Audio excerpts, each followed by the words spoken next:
Hello dear students, अगर आप competitive exams की प्रिपरेशन कर रहे हो, चाहे वो बैंक पीओ, क्लर्क एग्जाम या एसएससी सीजीएल हो, तो ये वीडियो आपके लिए काफ़ी इंपॉर्टेंट है क्योंकि इस वीडियो में मैं आपको आर्टिकल से रिलेटेड सारे रूल समझाऊंगा, वो भी एग्जाम्पल्स के साथ। उसके बाद आपको आर्टिकल्स के लिए कोई वीडियो देखने की ज़रूरत नहीं पड़ेगी। स्टूडेंट्स, द टॉपर्स की एडेंट ग्रामर सीरीज़ बहुत इंपॉर्टेंट है आपके लिए क्योंकि इस सीरीज़ में हम इंग्लिश ग्रामर से रिलेटेड सारे रूल्स कवर करेंगे। आर्टिकल्स दो टाइप के होते हैं, definite article and indefinite article. तो मैं पहले एक इंट्रोडक्शन दे देता हूँ डेफिनेट और इनडेफिनेट आर्टिकल्स का। इनडेफिनेट आर्टिकल्स होते हैं ए और एन। ये ए और एन का यूज़ हम इनडेफिनेट थिंग्स, यानी कि जिसके बारे में कोई हमारे पास इंफॉर्मेशन नहीं है। इनडेफिनेट का मतलब क्या है कि हमारे पास इसके बारे में कोई इंफॉर्मेशन नहीं है, चाहे वो कोई थिंग है या पर्सन, और वो भी वो सिंगुलर हो। ओके, सिंगुलर काउंटेबल हो, यानी कि काउंटेबल हो, वो चीज़ काउंट की जा सकती हो, सिंगुलर हो और इनडेफिनेट हो। ऐसी कोई चीज़ है या ऐसा एक पर्सन है, उससे पहले हम ए और एन का यूज़ करते हैं। अब आते हैं डेफिनेट आर्टिकल। डेफिनेट आर्टिकल होता है द का यूज़ हम डेफिनेट चीज़ों से पहले, वो भी सिंगुलर हो, चाहे वो प्लूरल हो, चाहे वो अनकाउंटेबल हो। समझ में आ गया आपको? अनकाउंटेबल हो, प्लूरल हो या सिंगुलर हो, तो उसके लिए हम द का यूज़ करते हैं, लेकिन वो चीज़ डेफिनेट होनी चाहिए। डेफिनेट मतलब उसके बारे में अगर कोई स्पेशल चीज़ है वो, या उसके बारे में पहले बात की जा चुकी है। एग्जाम्पल से समझाता हूँ एक। This is the bike which Anish has bot. तो यहाँ पर आप देख रहे हैं बाइक से पहले द का यूज़ हुआ है। तो द का यूज़ क्यों हुआ है? बाइक के बारे में यहाँ पे इंफॉर्मेशन है। कौन सी बाइक? जो अनीश ने खरीदी है। दिस इज़ द बाइक, एक अलग सेंटेंस लिखा हुआ है, बाइक के आगे कोई सेंटेंस नहीं है, तो दिस इज़ द बाइक गलत है। ओके, जिससे पहले द लग रहा है, या तो वो स्पेशल चीज़ होनी चाहिए या उसके बारे में एक इन्फॉर्मेशन पहले से मौजूद। तो इस वीडियो में हम सीखेंगे इंडेफिनेट आर्टिकल से रिलेटेड सारे रूल्स जो आपको पता होने चाहिए। तो इंडेफिनेट आर्टिकल दो तरीके के हैं, ए और एन। एन आपको पता है, ए और एन एक, इनका यूज़ एक जैसा ही है, बट जो एन होता है कुछ खास तरीके के जो वर्ड्स होते हैं उनसे पहले ही लगेगा। ओके, कंडीशन वही है, सिंगुलर काउंटेबल नाउन से पहले ए और एन आते हैं। अब ए जो आता है वो भी सिंगुलर काउंटेबल नाउन से पहले, एन आता है वो भी सिंगुलर काउंटेबल नाउन से पहले। पर वो जो सिंगुलर काउंटेबल नाउन है, अगर उसका जो उच्चारण है वो ए ई आई ओ यू से हो रहा है तो उससे पहले एन आएगा, अदरवाइज ए आएगा। जैसे आ यूनिवर्सिटी, तो अब आप इसमें कहोगे आ यूनिवर्सिटी, यू तो लिखा हुआ है, फिर भी एन क्यों नहीं आया है? तो एन इसलिए नहीं आया है क्योंकि सिर्फ स्पेलिंग से नहीं है, उच्चारण देखना है हमें। ओके, साउंड है। यू जो होता है ना, यू का मतलब यू नहीं होता, यू का जो उच्चारण होता है वो आ होता है, जैसे अम्ब्रेला हो गया। ओके, तो यहाँ पे अगर अम्ब्रेला लिखा होता तो एन आता, एन अम्ब्रेला।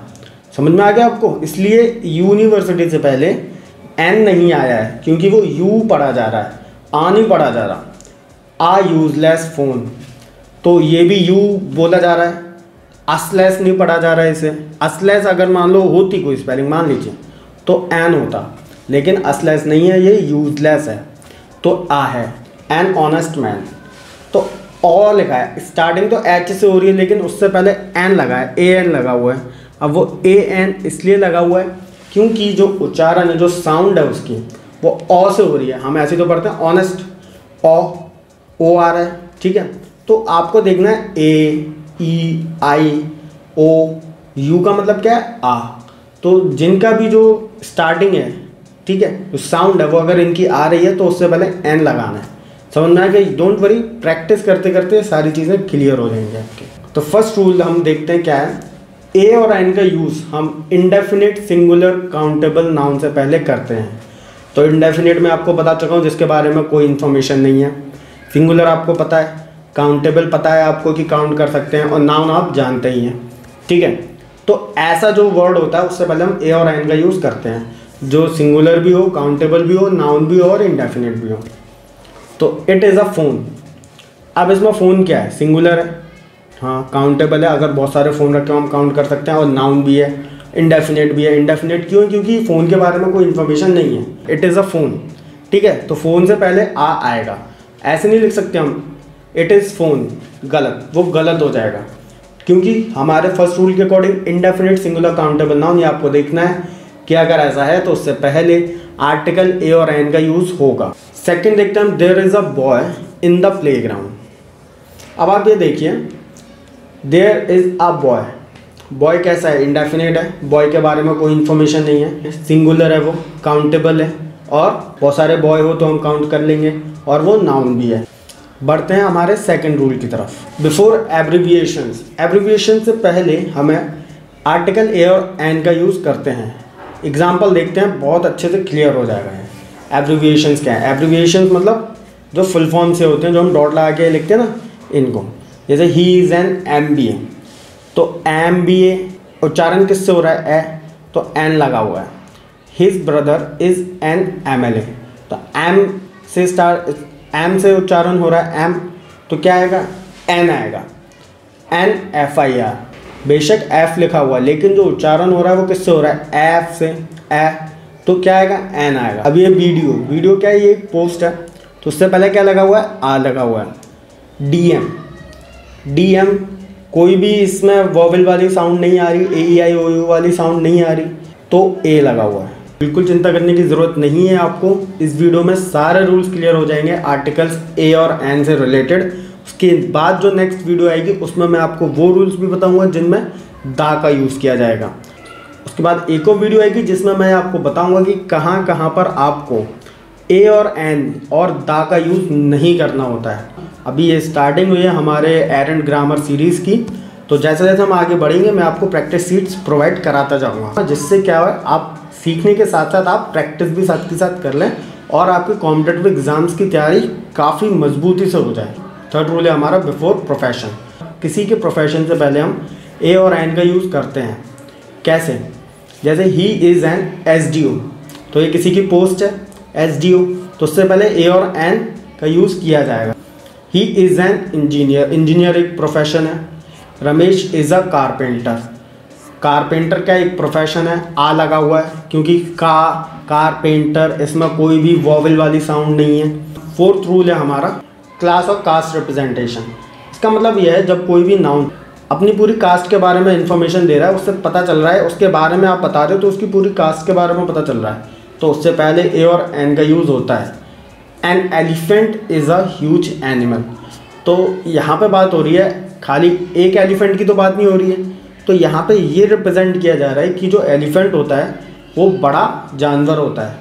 तो इससे क्या समझ में आ रहा है कि एक एलिफेंट बड़ा जानवर नहीं होता, मतलब लिखा तो एन एलिफेंट है पर समझ में ये आ रहा है हमें कि जो एलिफेंट की जो प्रजाति होती है, जो क्लास होती है वो बड़ी होती है, मतलब एक एलिफेंट एक बड़ा जानवर होता है, तो पूरी वो कास्ट को रिप्रेजेंट कर रहा है अपनी, तो उससे पहले लगा हुआ है ए और एन। नेक्स्ट है हमारा a dog is a faithful animal, तो a dog is a faithful animal, इससे भी पता चल रहा है कि यहाँ पे एक डॉग के बारे में बात नहीं हो रही है, यहाँ पर बात की जा रही है पूरी की पूरी डॉग की कास्ट की, पूरी की पूरी डॉग की क्लास की बात की जा रही है कि जो डॉग होते हैं वो फेथफुल होते हैं। और लास्ट रूल है हमारा इस वीडियो का, जब भी हम किसी पर्सन को कंपेयर करें फेमस लोगों के साथ, कंपेयर करना मतलब उनके बीच कॉन्ट्रास्ट नहीं निकाल रहे हैं, इक्वलिटी दिखा रहे हैं। मतलब आपका कोई भाई है या सिस्टर है, उनके अंदर कुछ ऐसे कैरेक्टरिस्टिक्स हैं जो किसी फेमस पर्सन के अंदर हैं या थे। जब इस तरीके से के कैरेक्टरिस्टिक्स के बारे में हम बताते हैं किसी फेमस पर्सन का नाम लेकर, तो उस नाम से पहले हमें आर्टिकल्स का यूज़ करना है, ए और एन का यूज़ करना है। जैसे ही इज़ अ हिटलर, यहाँ पर ये नहीं बताया जा रहा है कि वो जो पर्सन है जिसके बारे में बात हो रही है वो हिटलर है। हिटलर तो एक ही था, वो मर गया, वो तो एक ही था, अब तो दोबारा तो आ नहीं सकता। यहाँ पे ये बताया जा रहा है कि ये बिल्कुल हिटलर की तरह है, बिल्कुल हिटलर ही है, तो आ हिटलर बोला जा रहा है। रमेश इज़ अ गांधी, तो रमेश क्या है? एक गांधी है, तो गांधी पता है, तो हो सकता है रमेश के अंदर कुछ ऐसी क्वालिटीज़ होंगी, कुछ ऐसे कैरेक्टरिस्टिक्स होंगे जो गांधी जी से मिलते जुलते होंगे, तो यहाँ पर इसलिए बोल दिया है रमेश इज़ अ गांधी। तो जब भी इस तरीके से बताया जाए, किसी के कैरेक्टरिस्टिक्स को डिफाइन करके बोला जाए, तो आपको उस नाम से पहले जो भी फेमस पर्सन का नाम लिया जा रहा है उससे पहले आर्टिकल्स का यूज़ करना है, ए और एन का यूज़ करना है, दा का यूज़ नहीं करना। दा से रिलेटेड रूल्स हम नेक्स्ट वीडियो में देखेंगे। Share this video with your friends ताकि वो भी इजी लैंग्वेज में इंग्लिश ग्रामर से रिलेटेड सारे रूल्स समझ सकें। एंड कमेंट करके मुझे ज़रूर बताना ये वीडियो आपको कैसी लगी।